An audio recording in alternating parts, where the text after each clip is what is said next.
प्रिय विद्यार्थियों, मैं देवेंद्र नाथ त्रिपाठी। आज हम लोग हिंदी के एक बहुत ही महत्वपूर्ण विषय पर बातचीत करेंगे, जिन्हें पर्यायवाची शब्द कहा जाता है। पर्यायवाची शब्द को अंग्रेजी में सिनोनिम्स कहा जाता है। जिस भाषा में पर्यायवाची शब्दों की जितनी ही अधिकता होती है, वह भाषा उतनी ही समृद्ध मानी जाती है। पर्यायवाची शब्दों का एक महत्वपूर्ण स्थान है हिंदी व्याकरण में, हिंदी बोलचाल की भाषा में और दैनिक जीवन में प्रयोग किए जाने वाले शब्दों में भी हम तमाम ऐसे शब्दों का प्रयोग करते हैं जो एक शब्द का पर्यायवाची होता है। तो पर्यायवाची शब्दों का अध्ययन करेंगे। यह कक्षा 9, 10, कक्षा 8वीं के लिए भी समान रूप से उपयोगी है। परीक्षा में आपका पर्यायवाची शब्द आता है लिखने के लिए। तो सबसे पहले पर्यायवाची शब्द क्या होता है उसके बारे में देख लीजिए कि इसकी परिभाषा है कि स्क्रीन पर देखिएगा, ये लिखित में भी है और मैं बोल भी रहा हूँ। जो शब्द अर्थ के स्तर पर समान होते हैं उन्हें पर्यायवाची शब्द कहा जाता है। यानी कि जो शब्द अर्थ के स्तर पर समान होगा, मतलब समान अर्थ देगा। एक शब्द है जिसके कई अर्थ हो सकते हैं। आप जानते होंगे कि एक शब्द है जिसके कई अर्थ होते हैं, उसको अनेकार्थी शब्द बोला जाता है, अनेक अर्थ देता है। लेकिन एक ही शब्द जब उसका अर्थ समान हो तो पर्यायवाची शब्द होता है। तो अनेकार्थी शब्दों पे हम लोग बाद में बातचीत करेंगे, पहले पर्यायवाची शब्द।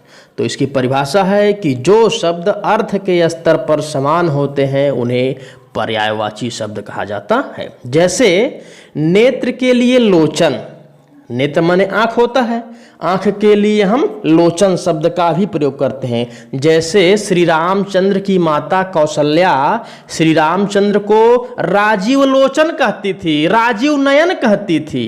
ठीक है ना, माने राजीव नयन, माने राजीव का अर्थ होता है कमल, कमल की तरह जिसका आंख हो तो राजीव लोचन भी उनको कहा जाता है। राजीव नयन भी कहा जाता है, नयन माने भी आंख होता है, लोचन माने भी आंख होता है, नेत्र माने भी आंख होता है।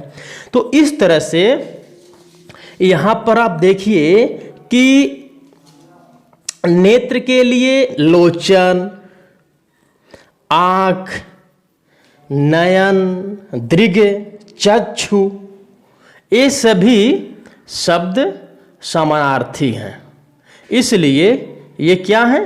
पर्यायवाची हैं। जो भाषा जितनी संपन्न होती है उसमें पर्यायवाची शब्द की संख्या उतनी ही अधिक होती है। अब देखिए, पर्यायवाची शब्द के बारे में कुछ बात है जिस पे विचार कर लेना चाहिए कि पर्यायवाची शब्द भले ही समान अर्थ देते हैं, लेकिन प्रसंग के अनुसार उनका अर्थ परिवर्तित होता है। जैसे जहाँ पर हम जल का प्रयोग करते हैं वहाँ पर पानी का प्रयोग नहीं करते हैं। उसका एक संदर्भ होता है, कहाँ आप जल का प्रयोग करेंगे, कहाँ आप पानी का प्रयोग करेंगे। ये इन सूक्ष्म अंतरों को भी हमें जानना चाहिए। तो जैसे जल और पानी एक दूसरे के पर्यायवाची हैं। पानी का पर्यायवाची है जल, नीर, वारि, तोय, सलिल, सब एक दूसरे के पर्यायवाची हैं। लेकिन कहाँ पे जल कहेंगे, कहाँ पे पानी कहेंगे, कहाँ पे नीर कहेंगे, तो इसमें सूक्ष्म अंतर होता है जो कि संदर्भ के अनुसार बदलता रहता है। जैसे पूजा के लिए जल का प्रयोग होता है, पूजा के लिए जल लाना है, जल चढ़ाना है। तथा खेत की सिंचाई के लिए क्या बोलते हैं हम लोग? पानी का प्रयोग करते हैं। एक कोई थोड़ी बोलता है कि खेत में जल चलाना है, अरे खेत में पानी चलाना है, खेत की सिंचाई करनी है। तो जल में जो पवित्रता एवं स्वच्छता का भाव छिपा हुआ है वह पानी में नहीं है। अतः इसमें एक सूक्ष्म अंतर अर्थ के स्तर पर, जिसको अर्थगत लिखा ना, अर्थ के स्तर पर एक सूक्ष्म अंतर विद्यमान है। प्रत्येक शब्द की महत्ता विषय एवं स्थान के अनुसार ही होती है। माने प्रत्येक शब्द की महत्ता माने शब्द का जो इंपॉर्टेंस होता है वो विषय स्थान के अनुसार ही होता है। तो पर्यायवाची शब्द के बारे में मोटी मोटा आप लोग समझ गए होंगे कि वह शब्द जो कि समान अर्थ देते हैं लेकिन उसमें प्रसंग के अनुसार थोड़ा सा सूक्ष्म अंतर पाया जाता है, उन्हें पर्यायवाची शब्द कहा जाता है। अब देखिए कि पर्यायवाची शब्दों का उदाहरण हम दे रहे हैं आपको। जैसे अग्नि, अग्नि लिखा है ना, स्क्रीन में देखिए ऊपर अग्नि लिखा है, अग्नि। अब इस अग्नि का प्रयोग करेंगे हम लोग कैसे, इसके पर्यायवाची शब्द क्या है।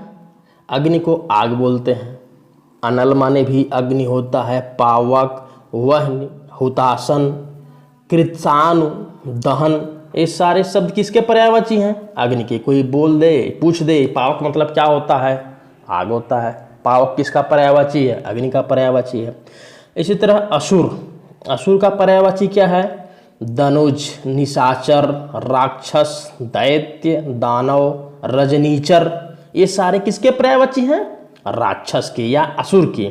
रजनीचर, रजनीचर माने जो रात में विचरण करे। राक्षस के बारे में ऐसा माना जाता है कि वो निशाचर होते हैं, रात्रि में विचरण करने वाले होते हैं।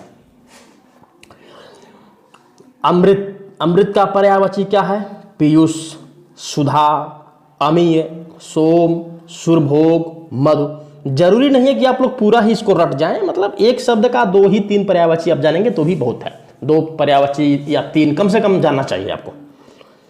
अतिथि, अतिथि माने जो हमारे यहाँ रिश्तेदार लोग आते हैं, तो अब तो चूंकि लोग बता करके फ़ोन करके आते हैं, लेकिन पहले ऐसा होता था कि अतिथि के आने का कोई तिथि नहीं निर्धारित होता था, इसीलिए उसको अतिथि बोला जाता है। अतिथि माने जिसके आने की कोई तिथि हमें पता ना हो, इसलिए उसके लिए हम अतिथि शब्द प्रयोग करते थे। तो अतिथि माने क्या होता है, अभ्यागत, पाहुन, पहुना भी जिसको बोलते हैं कि पहुना आए हैं, आगंतुक आए हैं, मेहमान, ये सब किसके पर्यायवाची हैं, अतिथि के। इसी तरह से अर्जुन, अर्जुन को क्या बोला जाता है, धनंजय, पार्थ, भारत, गांडीवधारी, गांडीवधारी अर्जुन के लिए प्रयोग किया जाता है। गांडीवधारी किसके लिए, अर्जुन के लिए। गांडीवधारी का मतलब अर्जुन जो धनुष रखते थे, अर्जुन के धनुष का नाम गांडीव था, इसलिए गांडीवधारी। ठीक। फिर अर्जुन को कौंतेय भी कहा जाता था। कौंतेय क्यों कहा जाता था, अर्जुन के माता का नाम कुंती था, कुंती का पुत्र कौंतेय। जैसे सुमित्रा के पुत्र लक्ष्मण थे तो उनको सौमित्र भी कहा जाता था, उसी तरह से अर्जुन को कुंती का पुत्र होने के नाते कौंतेय भी कहा जाता था, अब भी कहा जाता है, माना जाता है। उसके बाद से बस 2-2, 3-3 पर्यायवाची आपको जानना है, ज़्यादा नहीं। अब देख लीजिए स्क्रीन पर, आप लोग देते रहिए, इधर उधर ध्यान मत दीजिए। अचल माने अडिग, जो चले ना। अचल माने स्थिर, अविचल, अटल, दृढ़। अरण्य माने जंगल, वन, जंगल को वन भी बोलते हैं, कांतार बोलते हैं, कानन बोलते हैं। विपिन माने भी जंगल होता है, ठीक है। उसके बाद से अंग, अंग क्या है, अंश, भाग, हिस्सा, अवयव।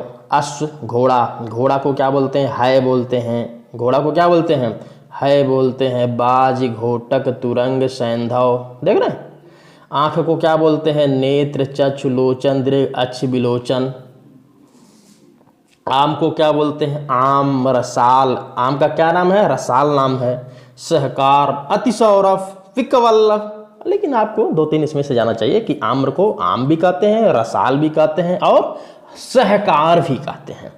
आकाश, आकाश को क्या कहते हैं, आकाश को देखिए अंबर कहते हैं, गगन कहते हैं, नभ कहते हैं, व्योम कहते हैं और शून्य, अनंत, आसमान, अंतरिक्ष भी आकाश की पर्यायवाची है। अब इसके बाद आ जाइए चंद्रमा। चंद्रमा को क्या बोलते हैं, चंद्र बोलते हैं, राकापति बोलते हैं, राकेश भी बोलते हैं, मयंक, सोम, शशि, इंदु, मृगांक, हिमकर, कलानिधि, सुधाधर, निशाकर, ये सब किसके नाम हैं, चंद्रमा के। चांदनी को क्या बोलते हैं? कौमुदी, ज्योत्सना, चंद्रिका, चंदनिया, माने ये सारे पर्यायवाची शब्द हैं चांदनी के। चरण है इसी तरह से, चरण माने पैर, पाँव, पग, ये सब किसके पर्यायवाची हैं? चरण के। चोर, चोर को क्या बोलते हैं? चोर को दस्यु बोल सकते हैं, तस्कर बोल सकते हैं, रजनीचर बोल सकते हैं, साहसिक भी बोल सकते हैं। उसके बाद से खनक भी बोलते हैं, मोशक बोलते हैं और कुंभिल बोलते हैं। तो आपको चूँकि कम से कम 3 या 4 पर्यायवाची याद रखनी चाहिए। तो चोर को दस्यु, तस्कर, रजनीचर और खनक भी याद रख सकते हैं। इसके बाद से आता है जल। जल का देखिए, पानी बोलते हैं, नीर, तोय, अम्बु, सलिल, जीवन, उदक, वारी, पय, अमृत। ये सारे शब्द प्रयोग होते हैं किसके लिए? पानी के लिए। देख लीजिए, पानी के लिए कौन कौन सा शब्द प्रयोग हो रहा है? पानी, नीर, तोय, अम्बु, सलिल, जीवन, उदक, वारी, पय, अमृत, है ना। अब आ गया जमुना। जमुना माने यमुना। तो यमुना को क्या बोलते हैं? रविजा, कालिंदी। कालिंदी के तट पर कृष्ण जी कहाँ विहार करते थे? कालिंदी के तट पर, इसलिए यमुना का एक नाम क्या है? कालिंदी। अर्कजा, सूर्यसुता। यमुना को सूर्य की बेटी माना जाता है, इसलिए उनको सूर्यसुता भी बोलते हैं। रवि तनया, रवि माने भी सूर्य होता है, सूर्य की बेटी। तनया माने बेटी होता है, तनया माने पुत्र, तनया माने पुत्री, इसलिए सूर्यसुता, रवि तनया, तरणि तनुजा, कृष्णा, सब किसके पर्यायवाची हैं? यमुना की। जगत, जगत माने संसार, जग, दुनिया, विश्व, भव, जगती। जिह्वा, जीभ के लिए क्या प्रयोग होता है? जीभ का जिह्वा, रसना, रसिका, रसला, मतलब जितने भी स्वाद ग्रहण करने योग्य उपमा दिए जा सकते हैं वे जीभ के लिए हम लोग देते हैं। झरना, निर्झर, स्रोत, उत्स, प्रपात, झंडा, ध्वजा, पताका, केतु, केतन, ध्वज, तालाब, सर, सरोवर, तड़ाग, जलाशय, पुष्कर, है ना। इसी तरह से देखिए देवताओं के लिए क्या होता है? सुर, अमर, सुर, अमर, देव, विबुध, निर्जर, गीर्वाण, ये सब किसके लिए प्रयोग होता है? देवता के लिए। दूध को क्या बोलते हैं? पय बोलते हैं दूध को। दूध को पय बोलते हैं, दुग्ध भी बोलते हैं, क्षीर बोलते हैं, अमृत बोलते हैं, ये सारे स्तन्य बोलते हैं।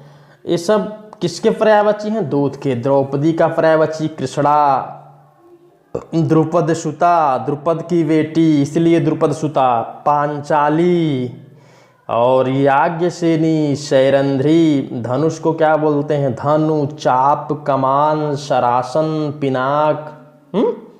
धनुष एक उसका नाम है धनु, एक नाम है चाप, दूसरा कमान, सरासन, पिनाक, कोदंड, सब याद रखना चाहिए आप लोगों को। अब घर पे है तो याद कर लीजिए सब बैठ के।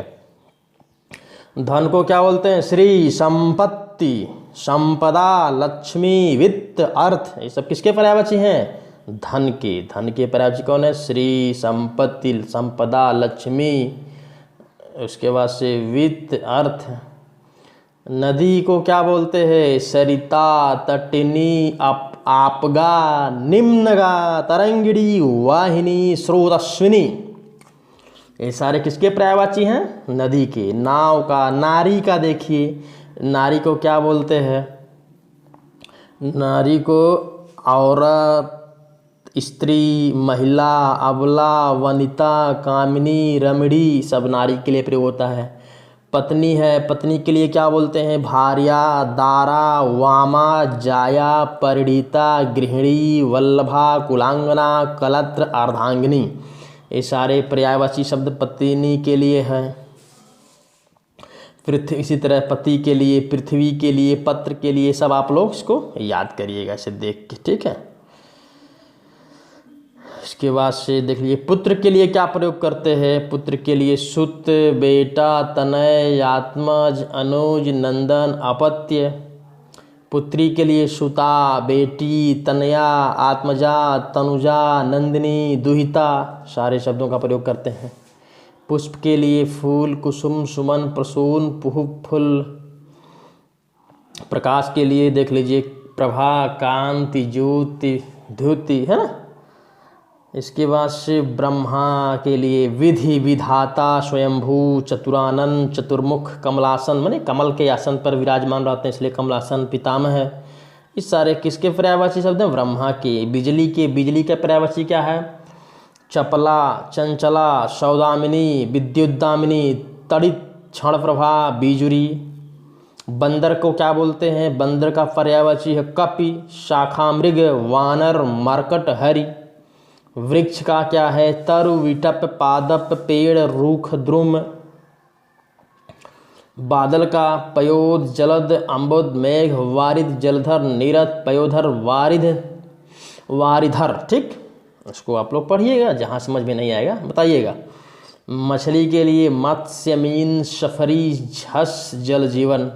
ब्राह्मण को क्या बोलते हैं? द्विज, भूसुर, भूदेव, विप्र, पंडित। विष्णु को क्या बोलते हैं? हरि, श्रीपति, लक्ष्मीपति, चतुर्भुज, रमापति, रमेश, चक्रपाणी, जनार्दन, मुकुंद, नारायण, माधव, केशव, अच्युत। किसका नाम है? विष्णु का। मित्र को क्या बोलते हैं? सखा, मीत, सुहृद, सखा, मीत, सुहृदय उसका नाम है, लेकिन सुहृद लिखा है। दोस्त, सहचर। महेश के लिए क्या बोलते हैं? शिव, शंकर, भूतनाथ, चंद्रशेखर, चंद्रमौली, भोले, त्रिलोचन। सारे नाम हैं, आपको पर्यायवाची शब्द याद करने हैं। मुक्ति का क्या होगा? देख लीजिए, मयूर का क्या होगा? युद्ध का यम। राजा को क्या बोलते हैं? नृप, महेश, नरेश, भूपति, महिपाल, नृपति, नरेंद्र। ये सारे पर्यायवाची किसके हैं? लक्ष्मी के लिए चंचला, ऊपर भी आया था एक बार। सर्प के लिए क्या प्रयोग होता है? देख लीजिए, नाग, भुजंग, पन्नग, उरग। ठीक। सूर्य के लिए रवि, अर्क, भानु, दिनेश, दिवाकर, भास्कर, रज। ठीक है। सविता, आदित्य, अंशुमाली होता है ना, उदेति सविता, ताम्र वाला श्लोक बताए थे आप लोगों को। इस तरह से ये सब आप लोग याद करिएगा। ठीक, जहाँ समझ में नहीं आएगा मैसेज करिएगा। धन्यवाद।